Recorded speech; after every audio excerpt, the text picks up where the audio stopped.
And we are live. Konnichiwa, bitches. Welcome to the 2019 offseason edition of the Ultimate Man's League podcast. I'm Doug, and here's Connor. Hi, Connor. It's been a while since we've done a podcast. That's true. That's true. How are you, Connor? Yeah, I'm doing all right. We've got a good show for you today, gentlemen. We got some league news, followed by some of your questions. We're going to take a look at last season's rookies in review, and then we'll finish up with even more of your questions. So keep those questions coming. And remember, if we get a question from everybody, then Connor will wear a Cleve Wellington costume to the draft. Whoa, that's not how I I think this is believe it going was to his go. idea, which sounds like a great plan. I will go ahead and turn my screen share on for you clowns.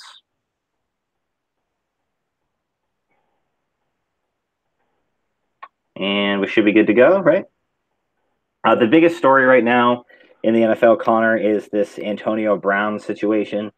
At the end of this past season, he was not voted team MVP. Instead, breakout star Juju Smith-Schuster ended up winning it.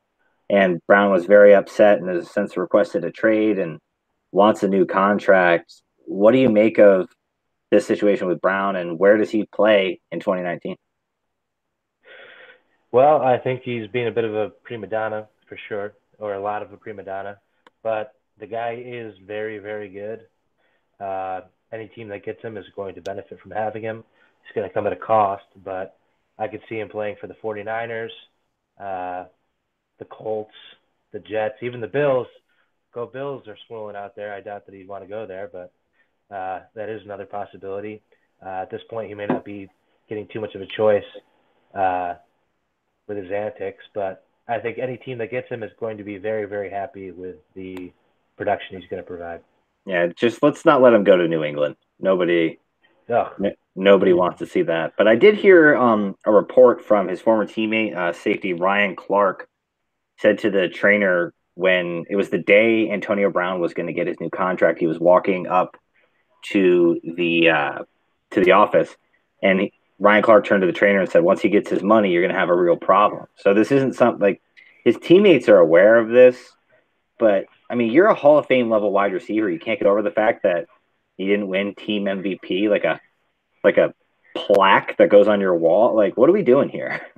Well, I think it's just become a personality of wide receiver. It has been a personality of wide receivers. You look at Odell Beckham, you kind of almost tarnished the entire locker room for the Giants at this point by them naming him a captain and paying him all that money. It's kind of a similar situation. I don't know which wide receiver it was. I think it might have been Randy Moss, but he said if you pay a wide receiver, you're asking for it because a wide receiver cares about his money first and his image second, and that's all he cares about. It's not a team first mentality for a lot of wide receivers. Right, but I mean, why is that specific to wide receivers? I mean, I guess you see it a little bit at some other positions, running backs and some defensive backs, but something about the wide receiver, maybe the kind of athlete that ends up there. Yeah. Beyond that, big trade in the NFL. The Broncos send supposed to be a fourth round pick to the Ravens in exchange for quarterback Joe Flacco.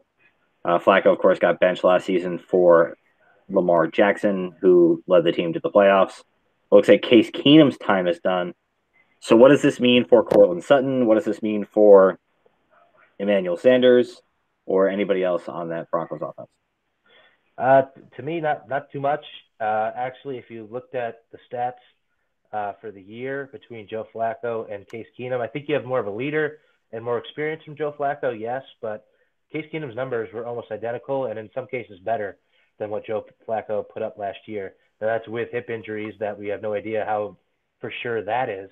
But I mean, when you look at those factors, the hip problem, the fact that he's really getting up there in age, uh, and that his numbers are almost identical to Case Keenum, it's almost as if, I think Baltimore did a great job here. They got rid of a huge ego problem. They're able to just move on with their new quarterback, and they got a fourth rounder that they can draft a backup quarterback that could put up just about as well as Joe Flacco is going to be by the end of his career anyway. Where Um, does Case Keenum end up? Is there a job for him, or do you think he's looking at a backup spot? yeah, I think backup's a spot for sure. Maybe Baltimore want him. That'd be just they should just gave him Keenum instead. Yeah. Uh, it's a it's going to be a tough road. I mean, Case Keenum has played pretty well the last couple of years. You know, he's never a world beater. I think Case Keenum is probably the best backup quarterback in the league. Yeah, he's a slightly besides in the playoffs, he's about what Nick Foles could be for some teams. You know, he can just step up and really take charge. I mean, he almost led Minnesota to, you know, a possible Super Bowl run. You know, he's a couple plays away from that. But yeah, I think he's about the best backup you'd ask for. And as it's been stated and shown in the league recently with Nick Foles, sometimes having that backup quarterback for a couple extra mil really makes a difference. Yeah, really could. Lots of teams could use his services. Landon Collins, it's not super fantasy relevant, but Landon Collins of the Giants says he's going to hold out if he gets franchise tag. It sounds like he wants to get into free agency. Has not played as well as he did lately, as he did early in his career. Well, how do you think this shakes out with Landon Collins? He'll go somewhere else, most likely. I think with like you said, he's kind of been performing worse and worse, and he's getting older. I think he just really wants to have a breath of fresh air and kind of have that last hurrah chance at maybe signing somewhere where he could maybe get a possible Super Bowl again. But he's only 26, I think. Oh, so he's just playing worse. Yeah, he's 25. Oh, damn. Just turned 25. Wow. January. So, I mean, yeah, he just hasn't been playing well. I mean, maybe a change of scenery would help. That team isn't good. If he added him to a good defense where he could kind of, you know, use his instincts and all that, and kind of like a Troy Polamalu sort of way, he could potentially be good again. But yeah, I mean, the team holds all the cards at this point. So we'll spend too much time on that. That is a not super fantasy relevant. Something that might be fantasy relevant is that the Cardinals signed former Bills tight end Charles Clay to a 1-year deal. What does that mean for the Cardinals offense as a whole? What does that mean for Clay, and what does that mean for Ricky Seals-Jones? Well, I think it's bad for Seals-Jones because I think Clay can do a better job at kind of every position on the field, kind of blocking, pass protection, kind of sturdier tight end that Gresham kind of failed at doing for that team. I'm sure Jones will still be used in certain packages if the coaching staff has somewhat of a brain this year, unlike last year. They could still work them in packages. I wouldn't say Seals-Jones is a lost cause, but I think Clay is definitely a do-it-all tight end that is going to take the majority of unless they run 2 tight end sets. Seals-Jones is definitely going to take a hit. In terms of the overall offense, if their coaching staff doesn't improve that much, having a player like that just kind of knows the basics and has that supreme talent to kind of get open, being athletic, I think he can kind of solve some coaching staff holes by just being a good player, and I think it definitely improves the Cardinals overall. Yeah, I think something we talk about on this show a lot, especially leading up to the draft, is such and such a player good enough to take this other player off the field? And the answer to that question is yes, Charles Clay is good enough to take Ricky Seals-Jones off the field in certain, if not most, situations. So that's a rough spot for Alex to be in. Of course, he's got George Kittle, so I don't think he really cares too much about what his tight end situation's like. But yeah, not great news for Ricky Seals-Jones. Could be good for Josh Rosen, to whoever drafts him this year, since he will not be back with the Murder Muppets. We'll get there. Yeah, we'll get to that. Let's answer a few questions. What do you say? Let's do it. All right. The first question we got was from Kevin Hemian. Who do you predict will be the first player drafted? So he wants the first player drafted in the UML and in the NFL draft. Yeah. Well, in the NFL draft, I think it's going to be Nick Bosa. He's Joey Bosa's brother, edge rusher out of Ohio State. Guy is an even better prospect than his brother was coming out. I think it's a slam dunk. The Cardinals, I mean, maybe they do need to draft a quarterback, but they shouldn't. I mean, they do love Murray from reports, but I don't think that they would go and draft quarterback back-to-back in years like that. Yeah, that would be like some weird shit. Trading down potentially and having somebody go for that quarterback early, that'd be the only way I don't see Nick Bosa taken, but I think Nick Bosa is a slam dunk if they don't get interesting with any kind of trades on the draft night. The UML question is a little different in my opinion, because a lot can and will change between now and the draft day. If I had to put money down right now, I would say Broncos running back Philip Lindsay would be the first pick of the draft, but that could change. You know, the Chiefs could trade up in the first round and grab a running back, and there you go. Yeah. So And any keepers that get thrown back, maybe trying to see any kind of names. Maybe Dalvin Cook going back could be an interesting selection if you believe in him, if you think he was just injury prone. There are a couple players that could be thrown back that could hold some weight depending on what's given up. yeah, I would say Philip Lindsay right now. Connor, what's your answer? To play it safe, I'd probably agree Philip Lindsay. Maybe a rookie running back gets a really nice destination, like you said, for Kansas City, and then maybe it changes. But I think Philip Lindsay is the sure thing at the moment.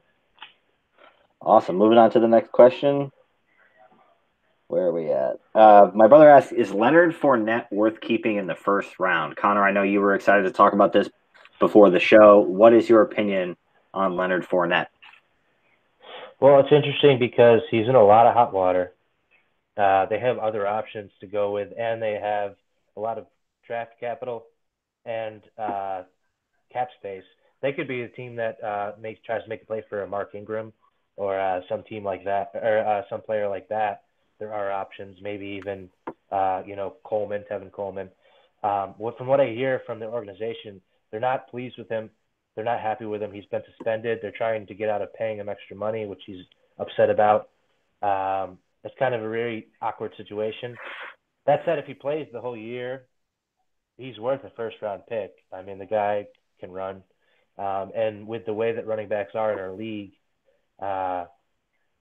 he's worth a first-round pick as it stands right now. I would be paying attention to the news all the way up till draft day, until keeper deadline. And I'd make a gut call that morning probably and see where they stand. I'm actually going to sort of disagree with Connor here. I think that there's no way you keep Leonard Fournette in the first pick. That's a second pick of the draft. You throw him back and draft him again if you want. I think Leonard Fournette. I think about him having the second pick of the draft. Yeah, Leonard Fournette is a big candidate to be traded if you can find a partner that's looking for him. There's a few people in the draft that need a running back and to have an open spot in the first round. So I would look at trading him, Tim, if you can. Literally pennies on the dollar. You're playing with house money, as far as I'm concerned. So I definitely don't think you keep Fournette. Worst case, if you can't find a trade partner, let him go. And if you really want to, he should be there at number 2. Yeah, I didn't realize he had the second pick. I totally agree with you now. Yeah, for some reason I was thinking he had like the 6th or 7th pick. No, he normally does have the 6th or 7th pick or later, but crashed and burned last year after going with the reboot, which was well timed because the whole Des Bryant thing happened and Larry Fitzgerald wasn't as good and all that. So yeah. See, next question. Get a couple more in before we move on to the next. We got Steve right here. Should I trade my round 2 pick for more draft capital or players? Let's see here. Absolutely. Yeah, I mean, should he trade it for a player or for more later picks? I think if you're gonna trade it, of both. Yeah, I mean, I think you gotta figure it's gonna be at like between the 10 and 12 overall pick range, right? Something like that. Maybe even a little sooner. I'm not sure what you get for it, but yeah, I would an established player to try to get you back to the championship here. He doesn't need a ton. Another running back wouldn't hurt. I don't know who's going to, what kind of running back you're going to get for that pick. But, yeah, if you can. I mean, I don't think you're going to – I mean, it's either that or take another stab at a running back like you did with Ronald Jones. That's pretty much your options there. What do you think, Connor? Yeah, I think he should be just sweeping over this entire sheet, looking for players that he likes, package up a deal. A lot of times, trading away one asset for 2 automatically gives you an advantage on what the outcome of who wins that trade will come out to be. Look for late round guys that are worth something, or even just a couple of, take a 7th and 8th round draft pick for your second and maybe a player to go along with it. Who knows what you could work out. There's a lot of options. A lot of people are looking for that prime spot because they can draft something they think they know, when you can have later round picks if you think you have the talent to draft almost the same caliber player and be a step ahead of the game and have it later in the round. Yeah. Carlo asks Connor, what are some rule changes you've been thinking about proposing at the draft? And will we ever be a fab league? Well, that's the main one. I'm always really pushing for fab. Take an opportunity to say right now, go look it up, go read about it, and see how wonderful it is. See how a lot of bright fantasy leagues use the fab system. I think you'll find it takes a lot of the luck out of the game and puts more skill into your hands. Gives you a budget. You kind of set how you make waiver claims off of your strategy and how you spend. So I think it's something everyone should take a look at before I propose it once again at this year's draft. Yeah, Connor, if you want to go ahead and find a website or a video that kind of illustrates it visually for people, Right. you post that to the chat or something like that would be a good idea. Joe asks, following his decreased playing time with the playoffs and Super Bowl, is Todd Gurley worth hanging on to in the first round? Connor? Absolutely. Yeah, without a doubt. He may be the best player in the NFL. Part of why he had the decreased playing time was because he was hurt, and he's got a whole offseason to get healthy. And I think we'll see more of the same old Todd Gurley. Yeah, don't get cute, Joe. He's easily your best player. If we were to throw every player back right now in this draft, he wouldn't even be there where Joe's picking. Todd Gurley arguably would be the very first overall pick, maybe Barkley. Yeah, like he would easily be a top 5. So, no, Joe, no, don't get cute. If he gets hit by a bus, feel free to throw him back. And make sure you don't trade him for Kareem Hunt. That'd be a bad idea. Speaking of Kareem Hunt, Nate asks, how much impact does Kareem Hunt have on Nick Chubb's value? My thinking would be this season, none. I don't think he's gonna play very much this season. He's gonna get suspended, and when he comes back, I mean, is he gonna be in shape? He's not allowed to practice with the team either. So, I mean, what are your thoughts on this? I agree.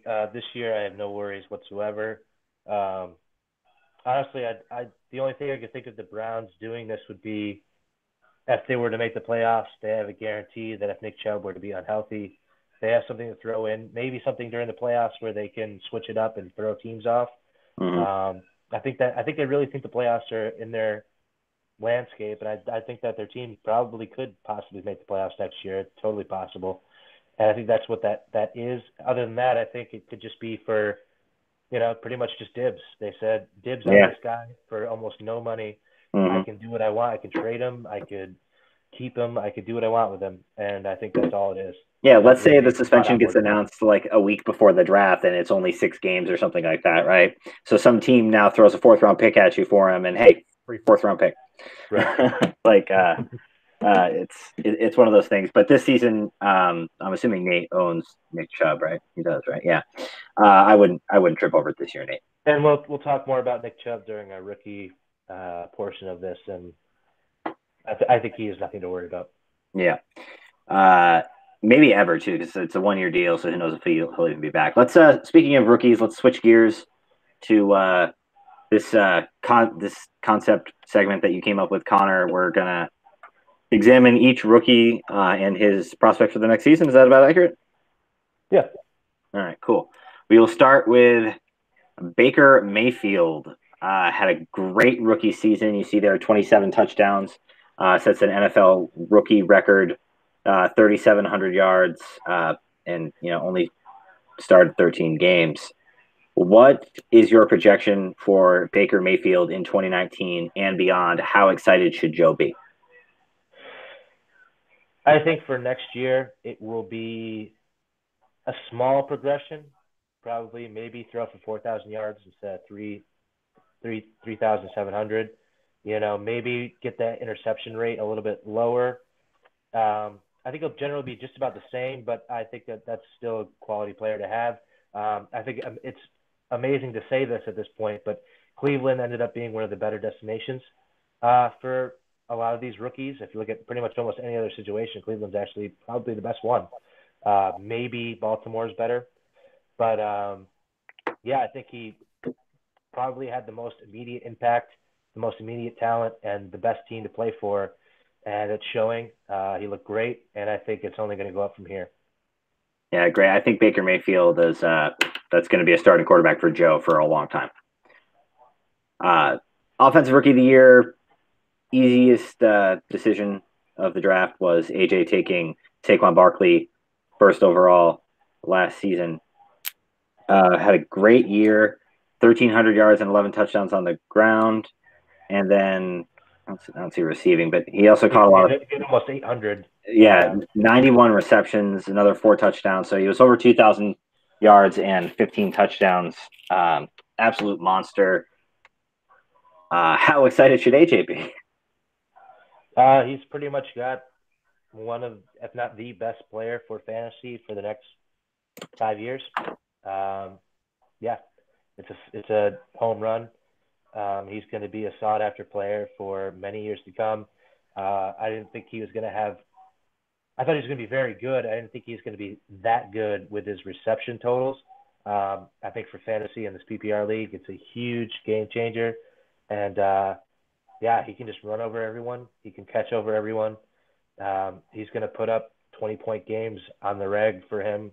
And yeah, I'm jealous. Yeah, great player.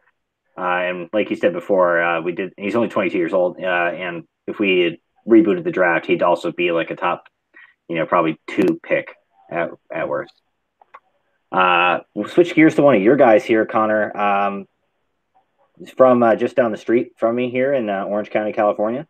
Sam Darnold, Jets quarterback, was a little hot and cold as a rookie, but finished pretty nicely down the stretch. Last 3 games, 5 touchdowns, no picks. Was a little turnover from him, but he had no one to throw the ball to. What's your temperature on Sam Darnold right now? Well, if you look at his numbers, he's pretty much middle of the pack at everything, which is good. He didn't fold or fall apart at any point in the season. Well, he did get hurt. He did get hurt, but it was minor, and I almost think that they kind of benched him more than him being actually hurt. Mm-hmm. I think that they kind of realized what that season with what he had to work with was doing to him, had some negative effects, which was, I think, one of the more mature things they did for him this season. But I think what he did for me was, yes, he struggled, but he had moments where you could tell he was beyond what the team was capable of doing. Mm-hmm. He had a couple games where he threw for quite a few touchdowns. He had, I think, a pretty high yard total in a couple of games that showed that he could throw Andrew Luck type numbers in the right setting. And I think he's only going to improve. The biggest question mark I have isn't him as a person. The biggest question mark is are the Jets going to be the new Cleveland and just fail and flop and never give him what he needs to succeed? Or will they work around him and really develop into a team that can at least, go 8-8 and give him some real fantasy value? Yeah, we're gonna find out. Question mark. We're gonna find out here in about a month when we get to free agency. He was sacked 30 times in 13 games. Not the worst, but not exactly good. Doesn't really give you anything rushing, but he's got a hell of an arm. So if they can get him, they can get that whole situation right. He could be good for fantasy. I think you definitely keep him. Oh yeah. He's not really. I think for fantasy wise, he's someone that you have to wait on a bit longer. Mm-hmm. But I could see him becoming a Matthew Stafford type. I could see him being an Andrew Luck type with time. Whereas, take Baker Mayfield or Josh Allen or Lamar Jackson, I think they're going to have much more of an immediate impact in fantasy. But overall, I think with time, he will become a quality player. Yeah, get him go sign Antonio Brown and spend a first-round pick on a receiver. Yeah. And get Le'Veon Bell too. Just do it all. You mentioned Josh Allen had an interesting rookie season, kind of what we expected from him. I think really was really good on the ground. Had a couple of really big games, 600 yards and 8 touchdowns. Was a little uneven throwing the ball, to say the least, I think. Mm-hmm. How should Bills fans feel about Josh Allen, and who the hell drafted Josh Allen? What? Buffalo. Oh, you mean? Yeah. Didn't Ray end up with him? No, it was AJ. AJ did. AJ, okay. Another rookie for AJ. I think he'll be good for fantasy. I mean, I don't know. What do you think about Josh Allen long term? Yeah, I think fantasy wise, he's kind of that. Not to take away from him necessarily, but he's kind of more of like a Tim Tebow kind of guy. Mm-hmm. He isn't really that spectacular, but for fantasy, he can put up major points and really help you out. If you talked about his accuracy, he had the worst accuracy of all quarterbacks that were rookies this season, even behind Lamar Jackson. Lamar Jackson struggled quite a bit. He also had that big injury scare. I think you said Sam Darnold had the injury. I think Josh Allen just much more of a question mark for his future, especially with the way he plays. How healthy can he stay? I think he's an exciting player. I think he puts fans in the seats for Buffalo. I think it gives them hope, but do I think he's much of a future for them? I'm not so sure. Yeah. We saw a little bit at times last year of what he can be for fantasy, like week 17 against the Dolphins. 5 total touchdowns and over 300 total yards. I mean, the guy he's a great athlete. We just got to see. He also had a very similar situation to Sam Darnold where he had no one to throw to. Right. He was out there throwing to receivers that, never even played in college, like Robert Foster, who looks to be a good player. Don't get me wrong. Zay Jones, like he needs, of course, then they just got rid of Charles Clay, and we don't know if Shady McCoy is going to be back. So Josh Allen needs some weapons and some more time. I think we always hear every year, oh, we would like someone to sit. We want someone to sit. Josh Allen maybe should have, but, Nathan Peterman's the worst quarterback in NFL history. So Josh Rosen. Talk about somebody who got put into a rough situation and did not respond well at all. He's also from nearby here, Josh Rosen. I feel like they tried to lean on him and he crumbled. I mean, is there any other way to put it than that? Yeah, I think that's the biggest. Seeing him play next to Sam Darnold gave me a lot more confidence in Sam Darnold, unfortunately, for you.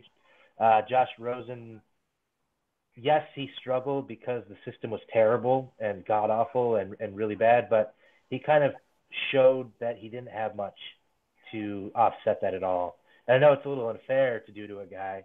You always wonder if he were in a better situation, could he have had more confidence? Could he have done better? But I think he showed a lot of bad qualities to his game, where someone like Sam Darnold or even Josh Allen, in some extent, kind of showed they at least had flashes to them. And I think Josh Rosen just showed he was very, very mediocre. Yeah, I think he was shook. Honestly, I mean, he was a little soft, to be honest. Yep. I mean, we'll see. I mean, we've seen. I mean, Jared Goff had a much worse rookie season than Josh Rosen did, and Jared Goff was just in a Super Bowl. So coaching does matter, and clearly the Steve Wilkes regime was in over their heads. But let's just hope they didn't ruin the kid. Yep. Let's see here. More quarterbacks. Let's see here. Leighton Vander Esch is a monster, not fantasy relevant, but just so everybody knows. DJ Moore. 55 catches, 788 yards, 2 touchdowns. Added some value on the ground as well. How do you feel about DJ Moore going forward?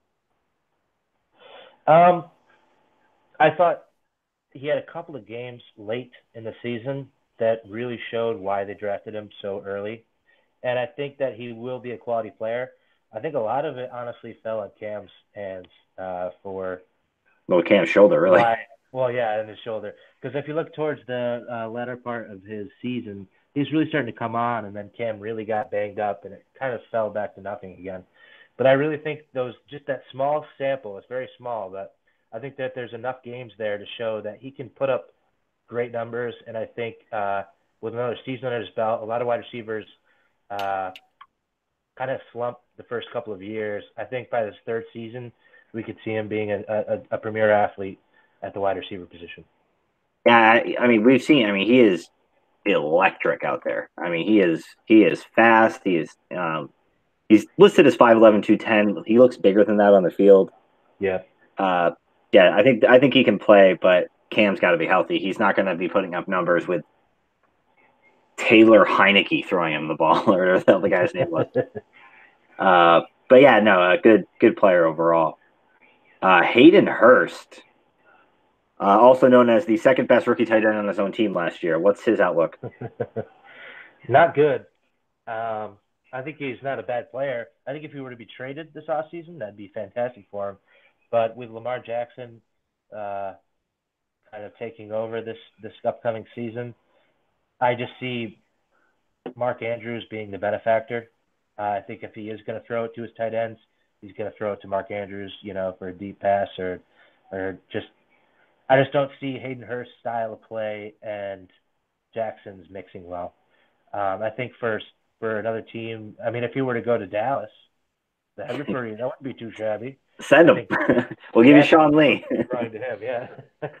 I think you really need to trade. It's unfortunate too because he's a bit older in age too. Yeah, be 26 when the season starts.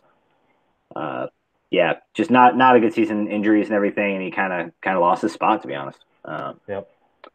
Calvin Ridley, another one of those rookies who was hot and cold. I heard a stat that you see there, 64 catches for 820 yards and 10 touchdowns. He caught a touchdown like 3 times as often as like anybody else in the league.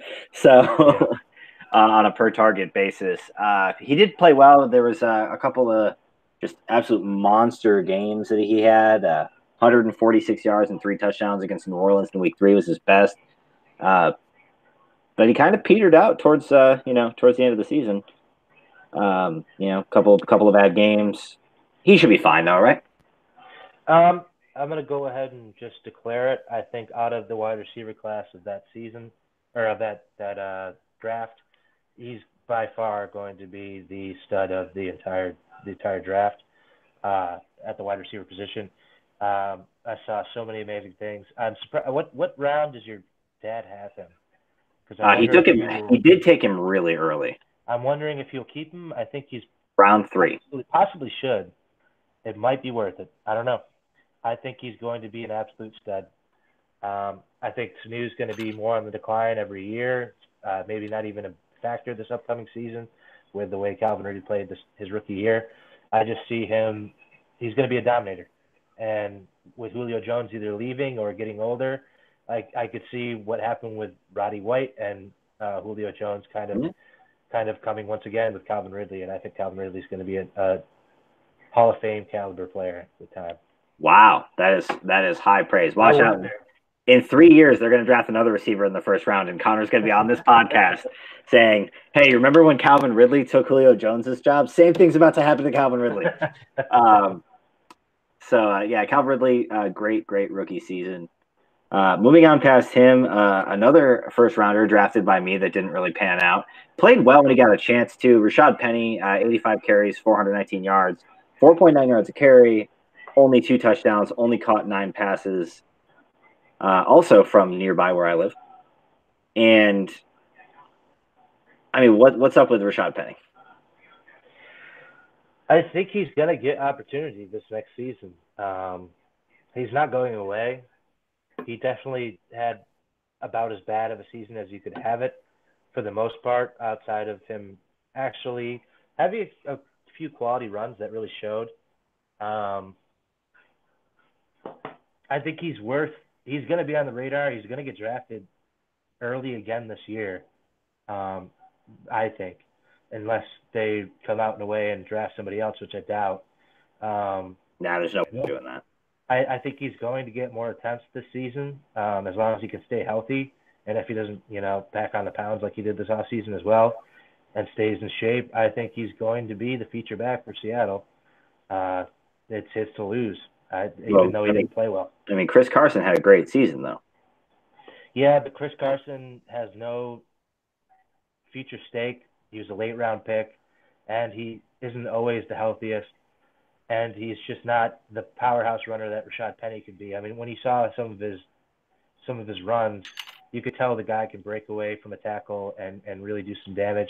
And I think that's what they want. They want a more of a Marshawn Lynch type player. And I think they're going to get it out of him.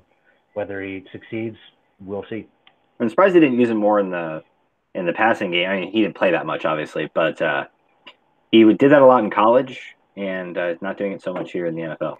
But Jury's still out on Rashad Penny. We'll see where he's at. Probably have the same conversation about him next year. Let's see. Sony Michel is your next guy.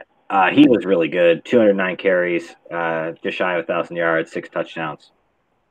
Also was very good in the Super Bowl for the Patriots. Doesn't give you anything in the receiving game, but he can run. Yes, he can. Out of pure runners, outside of Barkley, he might be probably the best of that class. Maybe Nick Chubb's better. It's close. But, I mean, he plays for New England. They're going to utilize him the right way. I mean, how many games did he miss? And he still almost had a 1,000-yard season. He played in 13, started 8. Yeah. So, I think somebody's going to draft him too high or keep him too high. But for the way running backs go in this league, it's going to be a cost you're going to have to take. And I don't think you're going to be regretting it. I think he's going to have another stellar season. I could see him being a top 10 running back if he has the right kind of season and New England uses him enough. Yeah, Pat's got him capped in the middle of the second. I might keep him there. Yeah, I think I'd keep him there too. He might be a little not super thrilled with what you get out of it, just because the way the Patriots are. But at least you'll know what you get there. You don't have. Yeah, you can. You have a running back, whether he's a number 2, a number 3, or a number 1. We don't know, but you have one there. Just keep him, I'd say. Lamar Jackson, interesting guy. 700 yards rushing, 5 touchdowns. Only 1,200 yards passing, 6 touchdowns. Fumbled 12 times. Yeah.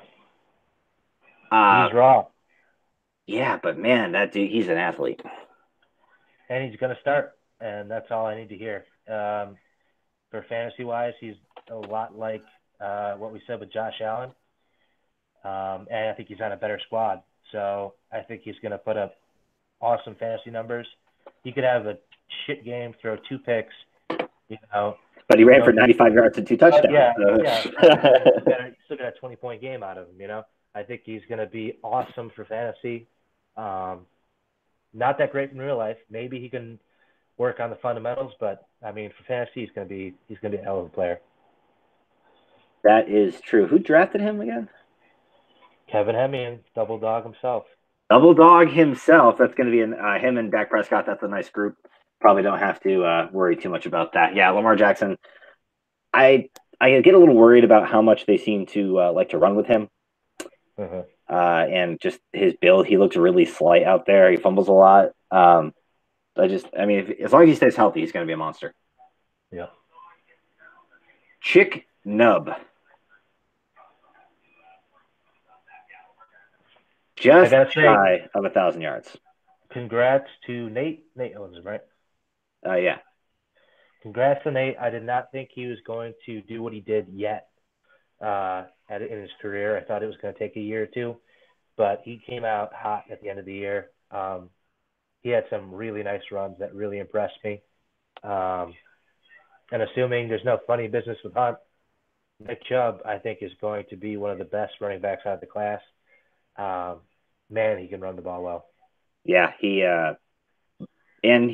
towards the end of the season started showing a little bit in the passing game. He's not Christian McCaffrey out there, but started showing a little bit more. But when you consider the fact that he basically had a 1,000-yard season, I mean, he finished with 996, and like for the first 2 months of the season, first month and a half of the season, they were barely using him for some reason. Yeah.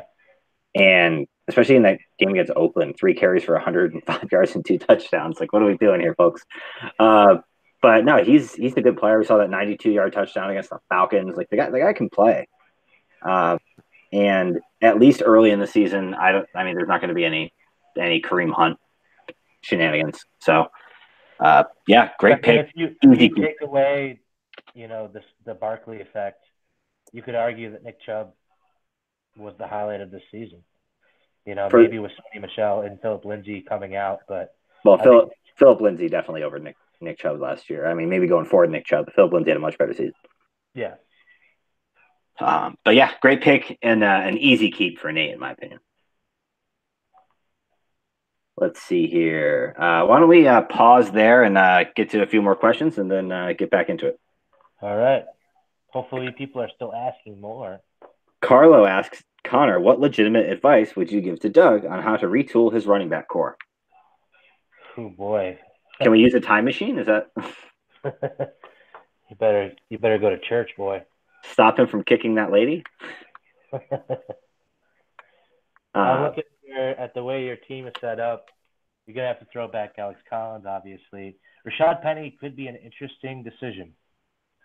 With what you're gonna have left, I mean, Deion Lewis I would keep just for the round factor itself. But you Shamaji P. Ryan, throw back. You're keeping Derrick Henry most likely because of your slim running back choices. Well, he was also a certifiable beast down the stretch too. So there was that. He does that now and again, and he disappears again. Though, doesn't he? Yeah, he does it just to rope me back in. It's like Derek. I think what you're gonna have to do is you're gonna have to look for trades, or you're going maybe package Patrick Mahomes for the rest of everyone else's team. That could help you out. But I think in terms of drafting, you're gonna have to go with the back-to-back round 1, round 2 running back choice, and it's never gonna solve the issue most likely. So you're gonna have to get lucky on one of your later picks. You got a lot of other things though. You've got Patrick Mahomes. You've got possibly the tight ends if Hunter Henry doesn't die again at the beginning of the season. Oh, God. You've got a lot of other pieces.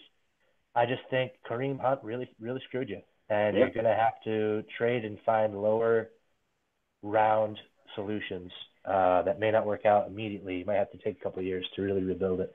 Yeah, that Kareem Hunt thing is rough. The problem is it's like almost usually not like bad enough to be picking high in the first round to get one of those stud rookies. So right. But there's some good pieces here, and we'll see. But yeah, Kareem Hunt, man, come back to us. Ray asks, should he keep Ben Roethlisberger for one more season? No, I guess. Round 4 pick for a quarterback when there's a lot of quarterbacks. I don't know. I don't like it. What do you think, Connor? I think to tie into a second question, should he keep Russell Wilson in the first? Pick one. Yeah, pretty much. Either you think you're going to get that running back that's going to change your team with Russell Wilson being thrown back. Otherwise, I would get rid of Big Ben, keep Wilson, and then get rid of Chris Carson there. Maybe you might end up drafting him again, depending on how shallow the running back pool is. We'll see. But yeah, throw back Chris Carson, throw back Big Ben, draft 2 running backs with those positions. Yeah. Think about it, Ray. I think you can't keep both. You need another running back. You've got Carson. You've got Connor. And then Coleman and Ingram are in a very big state of flux right now. We don't know what's going to happen there. They're both free agents, I believe. Yep. Be interesting if like a team like the Jets just signed both of them. That's like a nice little running back group right there. They could make their own Atlanta or New Orleans offense. Yeah. There, we took one of each. Thank you very much. Let's see here. But yes, yeah, Kevin, I am done. I would probably definitely throw back Big Ben and just keep Mason Rudolph, throw him at the start of the season, but keep his rights and just wait until he retires, and then hopefully you've got the backup, and then just focus on getting a different quarterback. So a Tim and Jimmy Garoppolo situation. Yeah. Let's see here. Tim asks, should I keep Stafford or Corey Davis in the 3rd round? Marcus Mariota sucks. So, I don't know. Connor, would you keep either of them, or Davis or Stafford? I don't think you're keeping Stafford. I think with what his team needs to do. Trade Fournette for a quarterback. Dump Stafford, keep Davis. We're done here. Yeah. That's your plan, Tim. Trade Fournette for a quarterback, any quarterback. And then draft the best available running back there, whether it's Philip Lindsay or the best rookie or whatever. And then you've got Corey Davis there. Probably not keeping Marquise Goodwin, but you've got Chris Godwin. You've got Kenny Galladay, who's a real stud last year. You picked up some Dante Pettis. You get some players here. Tim also asks, should I keep Trey Burton? With the way that Chicago's offense ran, I would throw him back, and if he's there in the 4th and there's nothing better, take him again. But I don't know. I'm looking at this team. He's got Eric Ebron. He's got Mark Andrews. He's got Tyler Eifert. No, there's no way I'm keeping Trey Burton on this team. I'd rather have the 4th-round pick. I wouldn't slam the door shut on drafting him again, like you said, Connor. But I'm not keeping him there, especially because he's I guess I'll have a 1st and a 2nd-round pick. But someone will give you something for Trey Burton. People need tight ends.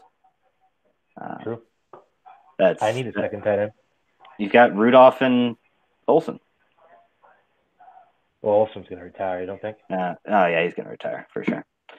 We'll keep those questions coming, guys. We'll jump back into our rookie review here. Just double check something real quick.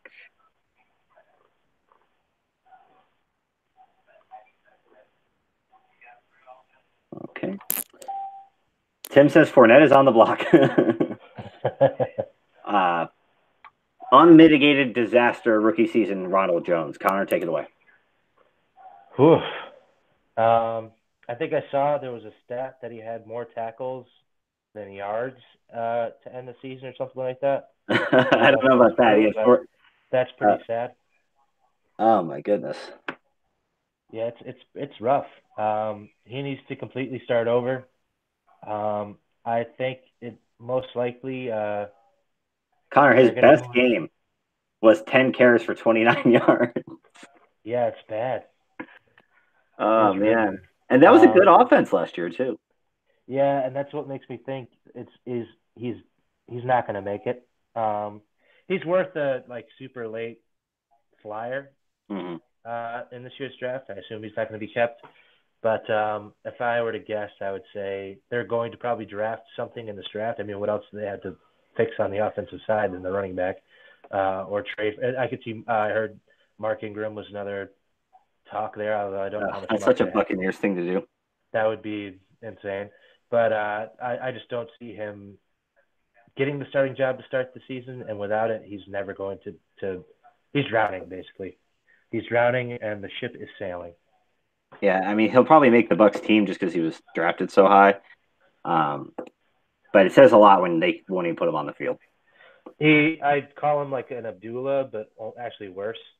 Yeah, because Abdullah can at least return kicks or something. All preseason they'll use him to try to get somebody interested, and nobody will bite. But he might need an injury to even make the team. Yeah. That was probably the biggest disappointment of any rookie last year. Someone who wasn't a disappointment was Denver Broncos receiver Cortland Sutton. He was good, and I think he'll have an opportunity to catch more balls downfield. Joe Flacco's no world beater, but he just got to have a good arm, or at least he used to. Do you think that? Do you think Sanders is gone? I'm not sure. I would almost prefer he's there still. Because otherwise, they don't really have anything else. I mean, they got Deshaun Hamilton, I guess, but right. I don't want a Cortland Sutton that's matching up against the other team's best corner every week. I just don't. I don't want him having Kendall Fuller on him every game. Every time they play the Chiefs or Conley, who over in Oakland, who actually had a really good season. I feel like people kind of slept on him a little bit. I don't want him drawing that best corner every single week. Casey Hayward from the Broncos, or from the Chargers, excuse me. Good player, though. I mean, I think you're looking at a guy who could have a similar career. It's like a Des Bryant, maybe. Not a ton of catches, but good yardage and touchdown totals. What do you think? Yeah, I've already declared my love for Calvin Ridley, so I can't talk up Cortland Sutton too much. I think he's going to be a quality player that'll play quite a few years. I think he's definitely – I don't know who has him in what round, but he's probably a nice ad for years to come. I believe he is owned by – no, he's not. I thought he was owned by Steve. I feel like it's a little high, but might be worth the keep. Oh, I think Adam took him. Yep, there he is. Round 6. That's not bad. That's a good keep. I'd keep him there. Cortland Sutton, I think that's a starting wide receiver. I think he'll easily exceed those numbers, but I don't think he's going to do it in a very predictable sort of way. I think he'll be one of those guys who will have 8 catches for 85 yards one game, 2 catches for 13 yards and a touchdown the next game, ends up scoring a similar amount of points, but is very inconsistent. Right. Miami Dolphins tight end Mike Gesicki. What was your opinion of him last year? I think he's a rookie tight end. Yeah. I didn't expect much more than that. He's still got the build and the talent to be a potential star at some point in his career. Didn't happen this rookie season. We'll see what happens in the future. I think this is where Case Keenum's going to end up. Do you think so?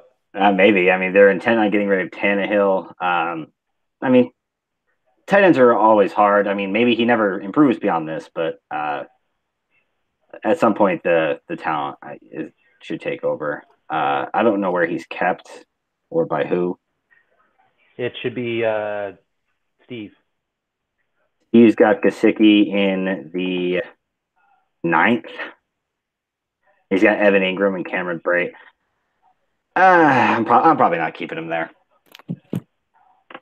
I try to trade that though. Yeah, I mean, free up a draft pick and help somebody out that likes him still. I mean, maybe Steve likes him. Detroit Lions running back, carry on my wayward Johnson. Flashed but got hurt. What was your opinion of I Mr. think Johnson? He's got a lot of talent. We'll see if they muddy up the backfield and keep him from getting all the touches, but I think he's going to have a very solid second season. The problem is Detroit, and you just can't trust Detroit with the run game. But, I mean, for what he did that season, he was, the first running back to have a 100-yard game, and since, when? Reggie Bush in, 2011. Yeah, so, I mean, I think he's definitely going to be a very talented prospect. We just have to see it work in the system. And I think he's definitely one of the top prospects at running back. For sure. Carlo, to answer your question, the keeper deadline is midnight Pacific, or 11:59 p.m. Pacific on the Monday following the draft, which would be April 29th. That is the keeper deadline. Gives you a couple days to make your decisions. Yeah, I mean, Kerryon Johnson, he's kept in, I think, middle of the second round. I think he's fine to keep there personally. Right. 49ers wide receiver Dante Pettis, literally, down the street. I was in this city today, Laguna Hills, California. Bragging. Humble brag. Good athlete. Didn't have anyone to throw him the ball last year, really, once Garoppolo got hurt. Nick Mullins did okay, but he's Nick Mullins.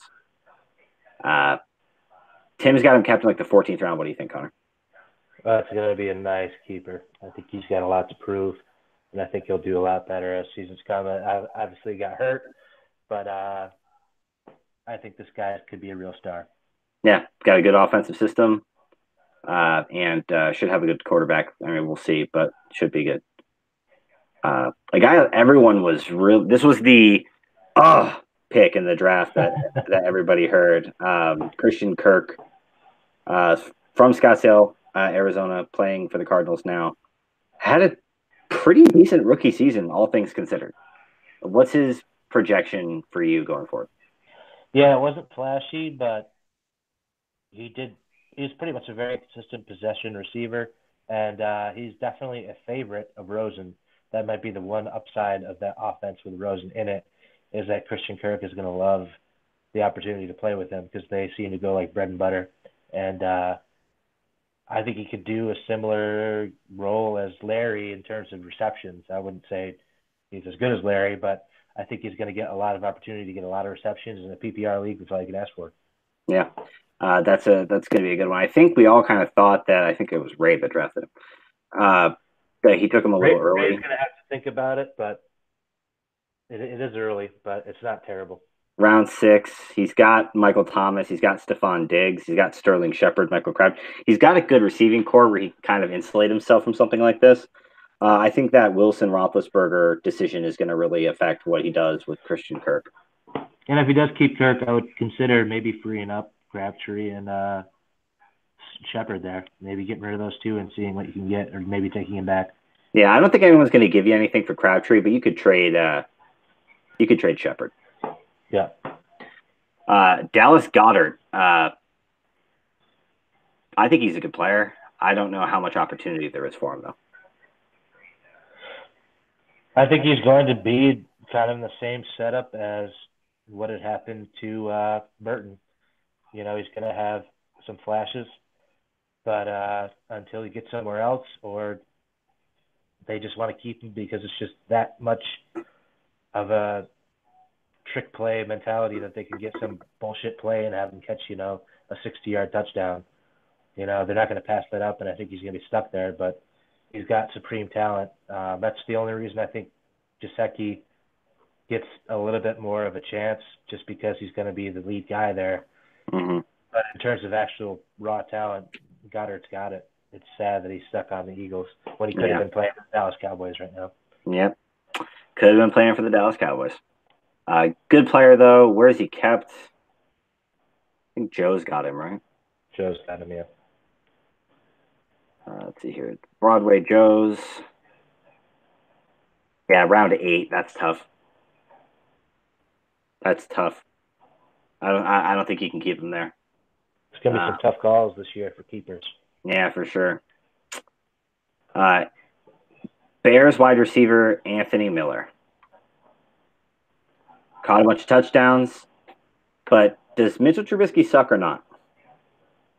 I think he sucks, but Chicago's so good right now that he'll get by. How's their kicker? Anthony Miller. I think that's why Chicago's offense, although it looks so awesome on paper, it's just going to be so smothered with so many people catching the ball that it really hurts individual values. I think they need to go a couple of years and have to pay these guys, and some of them will leave and some will stay, and then I think that'll be when Anthony Miller stands out more. But until that time, he's still a quality, good PPR wide receiver. I think, and he gets those touchdowns, like you said. I think that he's going to be a good speculative ad, but I don't think he's going to win your league anytime soon. And he is kept. Joe got him too, didn't he? Or no?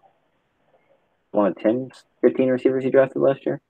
No, I think it was Nate, maybe? Oh, yeah, Nate got him in round 5. I don't think you can keep him there.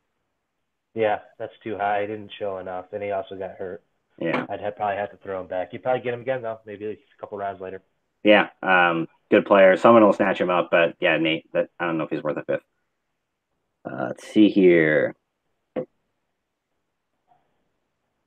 Here's an interesting one that we won't have to spend a lot of time on. Darius Geis.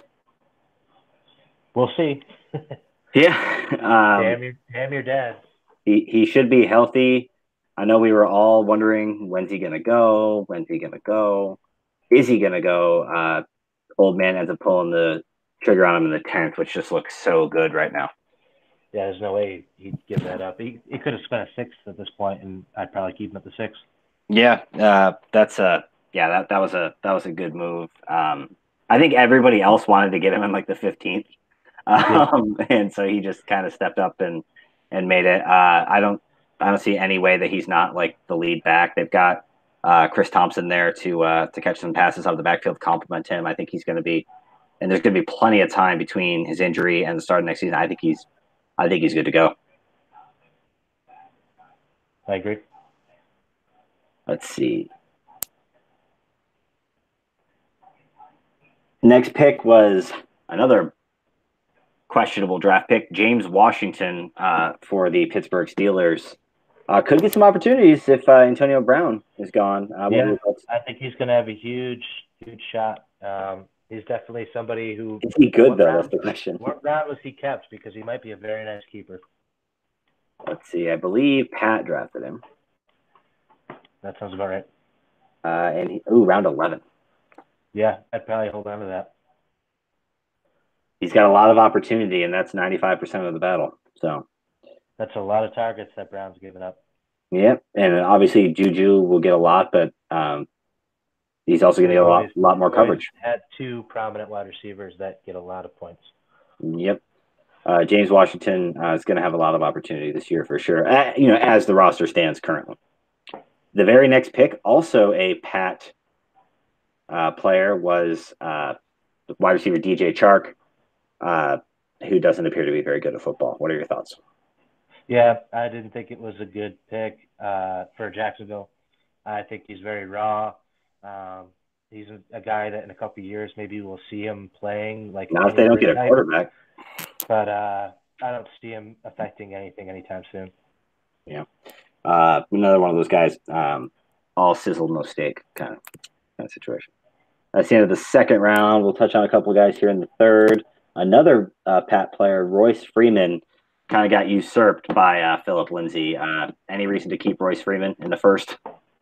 Not in the first, no. I think he still will get touches, and depending on how Lindsay's looking, he did break a bone to end the season. I mean, so he's going to be there. He'll kind of be a thorn in Lindsay's side. He should be owned, just not in the first round. Yeah. Royce Freeman, decent player for sure, but not the best running back on this team. Mason Rudolph, we don't need to really worry about him. Michael Gallup was an interesting player for us Cowboys fans this year. Started a little slow. Once they got Amari Cooper, he started to pick up his game, was pretty good in the playoffs. What are his prospects for 2019? We'll have to see what Dallas does, see if they add any more talent, but if they don't, when I saw Gallup at the start of the season, I thought he was a wasted pick and he's going to end up being another Terrence Williams. But towards the end of the season, I really did like what I saw. I think he's a good red zone target. He gets open in the right situations and gets that, Also, these numbers look a lot better if Dak doesn't miss him on like 5 deep throws last year. That too, yeah. He had some, and in the playoffs especially, he had a couple throws that should have gone right to him. I thought he really picked it up in the playoffs, really matured very fast. As long as they don't add anything, him being that wide receiver 2 in Dallas, I think he's going to be one of those situational guys like Mohamed Sanu, but maybe a little bit better than that. Yeah, I think Joe's got him in the 5th. That's a tough call, I think. Yeah. But I would get it if he decided to keep him, and I would also get it if he decided to throw him back. We do have a Cowboys question from Double Dog Hemian himself. Was Jarwin coming on at the end of the season legit, or was it a flash in the pan? I don't know. They have 3 tight ends that they seem to like.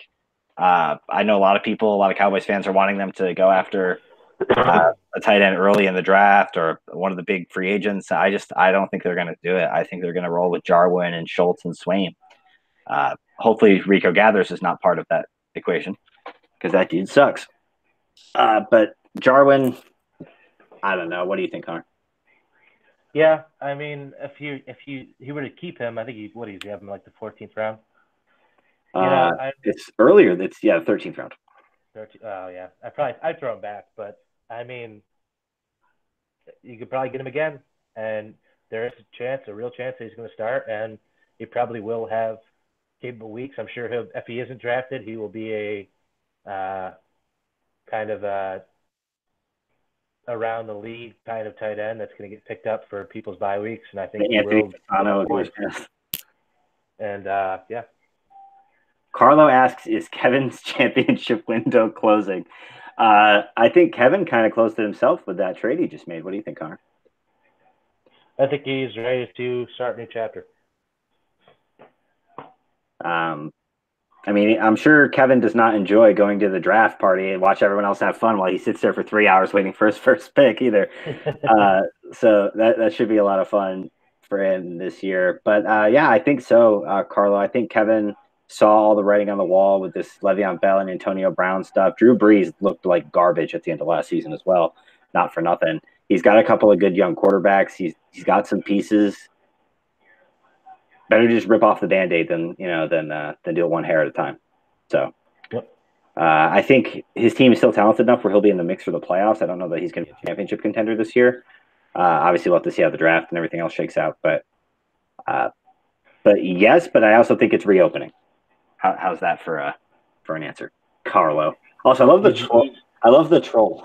Is Kevin asked the question, and then is Kevin championship window closing? Mark Andrews was very good last year for the Ravens. Really fast tight end. 16 yards a catch for a tight end is like unheard of. Tim has him super late, as I recall. I guess we know how long the delay is, huh? Yeah, he's got Mark Andrews in the 15th round. That's a keeper all day long. Yeah, I think he definitely, whether he knew it or not, he definitely understood how the Baltimore's future was going to shape, and he knew Flacco wasn't a permanent fixture, and Mark Andrews was the right pick. Yeah, definitely going to be a good one. We don't spend a whole lot of time on it, but yeah, Tim, keep him all day long in round 15. Next guy up was New Orleans Saints wide receiver Traquan Smith. He was a little up and down, but he made some good plays. What's your evaluation of Traquan Smith as a rookie? I think he's going to be one of those guys that could give you a 30-point game and then a 0 the next week, which is fine to have in certain situations. He's a boomer bust kind of guy. I think he's only going to get better. Yeah, I think he could be a quality second receiver in New Orleans. I think it's still going to take another year or two. I think he's still pretty raw, but he's definitely got some supreme talent, and I was disappointed to have to trade him away. Yeah, he's definitely a talented kid. I think you've got kind of I think he'll be like a wide receiver 3 maybe this year, but an inconsistent one. So he'll be on a roster for most of next season, assuming that he plays well and that Drew Brees continues to play well. Right. Let's see here. Ian Thomas from the Panthers was a decent tight end last year. We don't spend a whole lot of time on him. One person I do want to spend some time on is Texans wide receiver Kiki QT. Now, the numbers that you see on the screen here aren't that impressive, but if people saw him play last year in the brief time that he actually got to play, he was electric. He was a good player. If he can keep that hamstring under control, he could be a very, very nice player. I sadly am worried that he will be injured all the time. I think he's just going to be that kind of player. I could see him being kind of like probably a better Lockett, different kind of player, but I guess I was kind of going for injury there. But yeah, I think he's going to be Lockett's great. But when he plays, he's going to be worth it. But I think he's going to be a real headache. But for what round Nate has him in, 16. Yeah, that's a good keeper for Nate there. Nyheim Hines from the Colts, he'll get his opportunities. He caught a bunch of passes last year. I think he'll probably catch more as he, because a lot of the stuff that he did wrong last year was just rookie stuff. Putting the ball on the ground, dropping passes. I think he'll move on past that, and I think he will. I think he'll be good. Carlos got him where again? Round 9, maybe sooner. Round 10. Round 10. I'm probably keeping him there, at least thinking about it, depending on what they do in free agency in the draft. I kind of see him as like a Duke Johnson type style player. Yeah. Worth keeping in round 10 for sure. Yeah, just another running back. He's a running back that you can use when there aren't that many of them in the league. We'll put it that way. Browns receiver Antonio Callaway. This dude's going to be a good player. He was a little inconsistent as a rookie. Yeah, he's a rookie. He's got a good young quarterback, and he's really talented. If he can keep himself clean off the field, I think you're looking at a Pro Bowl caliber wide receiver here, personally. What are your thoughts on Antonio Callaway? I think he's definitely a huge wild card, but he's got the talent to pay off. Yeah, he's. I think. Where's he kept? Is that Nate again? No, it should be AJ. Oh, wow. Yeah, round 12. That's a keep. That is all day long. We've got a question coming through. How does Joe's deadline deals affect his team this year, Doug? Go ahead. I'd have to go back and look at exactly what he did, but I got another one coming in from Steve as well. Joe went and traded Eric Ebron Corey Davis. I mean, he traded away a lot of pieces, and if you just look at his roster, he didn't trade away like his most important pieces, though. He still has Gurley, he still has Cohen, he still has Mayfield. I think Gallup, Deshaun. I mean, Joe's got the best young group of quarterbacks in the league, most likely, with Baker Mayfield and Deshaun Watson. So, yeah, I mean, I think he'll be fine. I think he'll be kind of what he's been the last few years. I think he'll be one of those borderline playoff teams. Whether he gets in or not, remains to be seen. But I think that's probably what you can expect from Joe. What do you think, Connor? Yeah, I'm pretty much along the same lines. That he's got enough young talent that he didn't screw himself too hard. Needs a tight end, though. Tim, trade Trey Burton to Joe. Steve says, should I trade Jordan Howard? I don't know if he can answer that for his trading potential, but I personally would. I think with the style that Chicago's running, he doesn't fit as well as what's his name? As Cohen. And I would hope he gets traded for your sake in real life. I don't think he's what they're looking for as their running back, and I think he's going to be on the decline, so I would definitely trade him now. Yeah, if you can get 80 cents on the dollar for him, I'd say do it. But don't cut him. He's still worth a 5th-round pick. So yeah. 5th round's not bad for him either. Yeah, so keep him, but trade him for a piece. You need you probably need another wide receiver, another running back. There you go. But I mean, he's a running back too in a league where it's hard to find a running back too. So that's the thing why you shouldn't trade him. But definitely don't cut him. Whatever you do. Let's see here, Chris Herndon. I believe he is unowned. This guy can play. What do you think, Connor? Yeah, I owned him for a majority of the season. Very good in the red zone. He's pretty much the only thing going for Sam Darnold. So we'll see how this offseason moves. We'll see how much time he's going to get, or how much how many receptions he's going to be able to get this upcoming season. But if they don't improve much, or it just opens up more lanes for him to run, maybe he'll get more passing yards. And I think that was the thing that he was kind of missing. He had 2 or 3 catches for a touchdown, which as a tight end is totally fine. But I think that for as little as there was for the Jets, he could have done more. But I think he really stood out and flashed, and it's kind of one of those unexpected stars at the tight end position this year. Oh, yeah, he was good. Yeah, he'll continue to be good for the Jets too, I imagine. Let's see. Anybody else worth talking about? Mark Walton is going to be trash. Kyle Lauletta is going to be trash. Will Dissly, probably going to be trash. Ito Smith, probably not going to be trash. Connor, what do you think about Ito Smith this year? Yeah, he's probably going to be filling in for Coleman when Coleman's gone. We aren't sure about the health of Freeman. For all we know, he could be the feature back to start the season. I'm sure Freeman will be back, but I think he's going to be taking over. He showed towards the end of the year that he could get into the end zone, good in the red zone. Interesting back. Another guy I wish I didn't have to trade, but I think my dad's going to have a nice keeper there for the next couple of years. I think he could be a nice second punch to Freeman for that Atlanta offense. Something to note, too, the Falcons had a lot of injuries along their offensive line last year, so Kevin should not be too worried about the 3.5 yards per carry. A lot of that, I think they were missing both starting guards at one point, so I wouldn't trip too much over that. If it lingers, sure, but I wouldn't worry about it too much. Kalen Ballage was okay. I don't know what kind of opportunity he's going to have this year. He stops being a knucklehead. Yeah, getting yelled at by Ryan Tannehill and whatnot. Dalton Schultz, no one. Is there anyone we're missing here?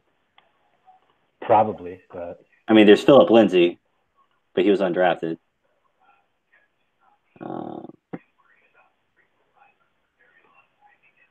Yeah, I think we touched on most of the relevant guys. Is there any more questions coming through? Yeah, wrap it up with questions. It is getting pretty late. Not for you out in where are you from, Doug? I don't think I caught that from earlier in the podcast. Yeah, it's not that late for me out here in California, where apparently like all these rookies are from. Yeah.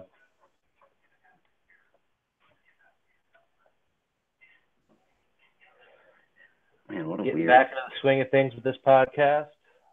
It's been good. I think that's going to probably do it. Connor, just think we're getting any more questions.